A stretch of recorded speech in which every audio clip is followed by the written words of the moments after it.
History of Florence and of the Affairs of Italy, Book 1, Chapter 2, by Niccolo Machiavelli, narrated American Mail 1, published by Logos Ex Machina Archive. State of the Roman Empire under Zeno.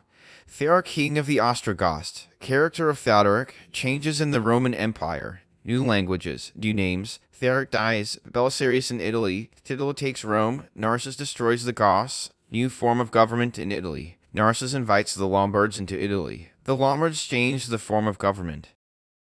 At this time, the ancient Roman Empire was governed by the following princes. Zeno, reigning in Constantinople, commanded the whole of the Eastern Empire. The Ostrogoths ruled Mesopotamia. The Visigoths, Suevi, and Alans held Ascany in Spain. The Vandals, Africa. The Franks and Burgundians, France. And the Uli and Turingi, Italy.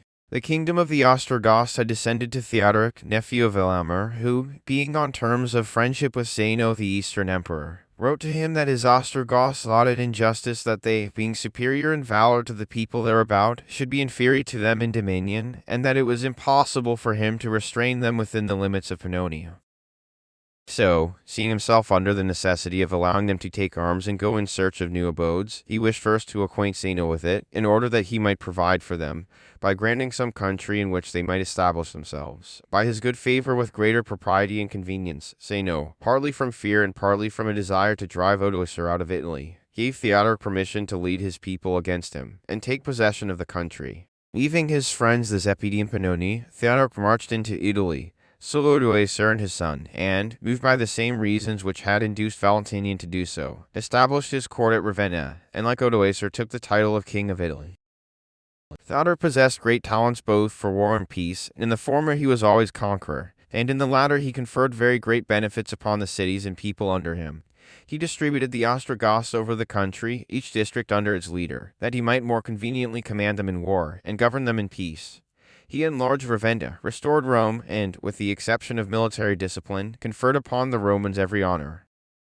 He kept within their proper bounds, wholly by the influence of his character, all the barbarian kings who occupied the empire. He built towns and fortresses between the point of the Adriatic and the Alps, in order, with the greater facility, to impede the passage of any new hordes of barbarians who might design to assail Italy. And if, toward the latter end of his life, so many virtues had not been sullied by acts of cruelty, caused by various jealousies of his people, such as the death of Symmachus and Boethius, men of great holiness, every point of his character would have deserved the highest praise. By his virtue and goodness, not only Rome and Italy, but every part of the Western Empire, freed from the continual troubles which they had suffered from the frequent influx of barbarians, acquired new vigor, and began to live in an orderly and civilized manner. For surely if any times were truly miserable for Italy and the provinces overrun by the barbarians, they were those which occurred from Arcadius and Honorius to Theodoric. If we only consider the evils which arise to a republic or a kingdom by a change of prince or of government, not by foreign interference, but by civil discord, in which we may see how even slight variations suffice to ruin the most powerful kingdoms or states, we may then easily imagine how much Italy and the other Roman provinces suffered, when they not only changed their forms of government and their princes, but also their laws, customs, modes of living, religion, language, and name. Any one of such changes, by itself, without being united with others, might, with thinking of it, to say nothing of the seeing and suffering, infuse terror into the strongest minds. From these causes proceeded the ruin as well as the origin and extension of many cities. Among those which were ruined were Aquila, Luni, Cusi, Popolani, Fezel, and many others. The new cities were Venice, Siena, Ferrara, Aquila, with many towns and castles which for brevity we omit. Those which became extended were Florence, Genoa, Pisa, Milan, Naples, and Bologna, to all of which may be added the ruin and restoration of Rome, and of many other cities not previously mentioned. From this devastation and new population arose new languages, as we see in the different dialects of France, Spain, and Italy, which, partaking of the native idiom of the new people and of the old Roman, formed a new manner of discourse. Besides, not only were the names of provinces changed, but also of lakes, rivers, seas, and men, for France, Spain, and Italy are full of fresh names, wholly different from the ancient. Submitting many others, we see that the Po, the Garda, the Archipelago, are names quite different from those which the ancients used, while instead of Caesar and Pompey we have Peter, Matthew, John, etc. among so many variations, that of religion was not of little importance, for, while combating the customs of the ancient faith with the miracles of the new, very serious troubles and discords were created among men. And if the Christians had been united in one faith, fewer disorders would have followed, but the contentions among themselves, of the churches of Rome, Greece, and Ravenna, joined to those of the heretic sects with the Catholics, served in many ways to render the world miserable. Africa was a proof of this, having suffered more horrors from the Arian sect, whose doctrines were believed by the Vandals, than from any avarice or natural cruelty of the people themselves. Living amid so many persecutions, the countenances of men bore witness of the terrible impressions upon their minds, for besides the evils they suffered from the disordered state of the world, they scarcely could have recourse to the help of God, in whom the unhappy hope for reliefs. For the greater part of them, being uncertain what divinity they ought to address, died miserably, without help and without hope. Having been the first who put a stop to so many evils, Theodoric deserves the highest praise, for during the 38 years he reigned in Italy, he brought the country to such a state of greatness that her previous sufferings were no longer recognizable. But at his death, the kingdom descending to Nalaric, son of Malsantha, his daughter, and the malice of fortune not being yet exhausted, the old evil soon returned. For Alaric died soon after his grandfather, and the kingdom coming into the possession of his mother, she was betrayed by Theodetus, whom she had called to assist her in the government. He put her to death and made himself king, and having thus become odious to the Ostrogoths, the Emperor Justinian entertained the hope of driving him out of Italy. Justinian appointed Belisarius to the command of this expedition, as he had already conquered Africa, expelled the Vandals, and reduced the country to the imperial rule. Belisarius took possession of Sicily, and from thence passing into Italy, occupied Naples and Rome. The Goths, seeing this, slew Theodetus their king, whom they considered the cause of their misfortune, and elected Vitiges in his stead, who, after some skirmishes, was besieged and taken by Belisarius at Ravenna. But before he had time to secure the advantages of his victory, Belisarius was recalled by Justinian, and Joannes and Vitalis were appointed in his place. Their principles and practices were so different from those of Belisarius, that the Goths took courage and created Ildevitus, governor of Verona, their king. After Ildevitus, who was slain, came Titile, who routed the imperial forces, took Tuscany and Naples, and recovered nearly the whole of what Belisarius had taken from them. On this account, Justinian determined to send him into Italy again, but, coming with only a small force, he lost the reputation which his former victories had won for him, in less time than he had taken to acquire it. Attila, being in Asti with his forces, took Rome before his eyes, but being unable to hold or to leave the city, he destroyed the greater part of it, drove out the citizens, and took the senators away from him. Thinking little of Belisarius, he led his people into Calabria to attack the forces which had been sent from Greece. Belisarius, seeing the city abandoned, turned his mind to the performance of an honorable work. Even in the ruins of Rome, he determined to rebuild her walls and recall her inhabitants with as little delay as possible.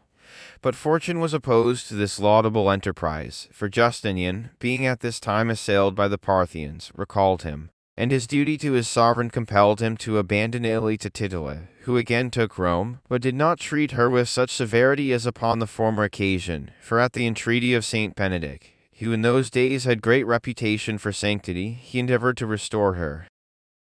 In the meantime, Justinian, having arranged matters with the Parthians, again thought of sending a force to the relief of Italy, but the Sclavi, another northern people, having crossed the Danube and attacked Illyria and Thrace, prevented him, so that Titile held almost the whole country. Having conquered the Slavonians, Justinian sent Narses, a eunuch, a man of great military talent, who, having arrived in Italy, routed and slew Titile. The Goths who escaped sought refuge in Pavia, where they created Thais their king. On the other hand, Narses after the victory took Rome, and coming to an engagement with Thais near Nocera, slew him and routed his army. By this victory, the power of the Goths in Italy was quite annihilated, after having existed for 70 years, from the coming of Theodoric to the death of Thais. No sooner was Italy delivered from the Goths than Justinian died, and was succeeded by Justin, his son, who, at the instigation of Sophia, his wife, recalled Narses, and sent Longinus in his stead. Like those who preceded him, he made his abode at Ravenna, and besides this, he gave new form to the government of Italy. For he did not appoint governors of provinces, as the Goths had done, but in every city and town of importance placed a ruler whom he called a duke. Neither in this arrangement did he respect Rome more than the other cities. For having set aside the consuls and senate, names which up to this time had been preserved, he placed her under a duke, who was sent every year from Ravenna, and called her the Duchy of Rome. While to him who remained in Ravenna, and governed the whole of Italy for the emperor, was given the name of Exarch. This division of the country greatly facilitated the ruin of Italy, and gave the Lombards an early occasion of occupying it. Narses was greatly enraged with the emperor for having recalled him from the government of the province, which he had won with his own valor and blood, while Sophia, not content with the injury done by withdrawing him, treated him in the most offensive manner, saying she wished him to come back that he might spin with the other eunuch. Full of indignation, Narses persuaded Alboin, king of the Lombards, who then reigned in Pannonia, to invade and take possession of Italy.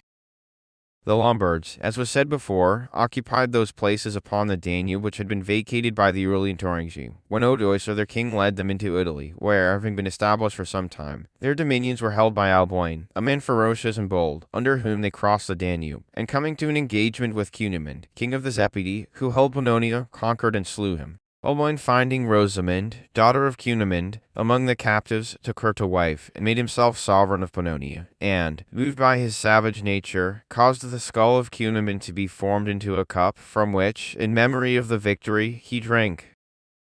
Being invited into Italy by Narses, with whom he had been in friendship during the war with the Goths, he left Pannonia to the Huns, who after the death of Attila had returned to their country. Finding, on his arrival, the province divided into so many parts, he presently occupied Pavia, Milan, Verona, Vicenza, the whole Tuscany, and the greater part of Flaminia, which is now called Romagna. These great and rapid acquisitions made him think the conquest of Italy already secured.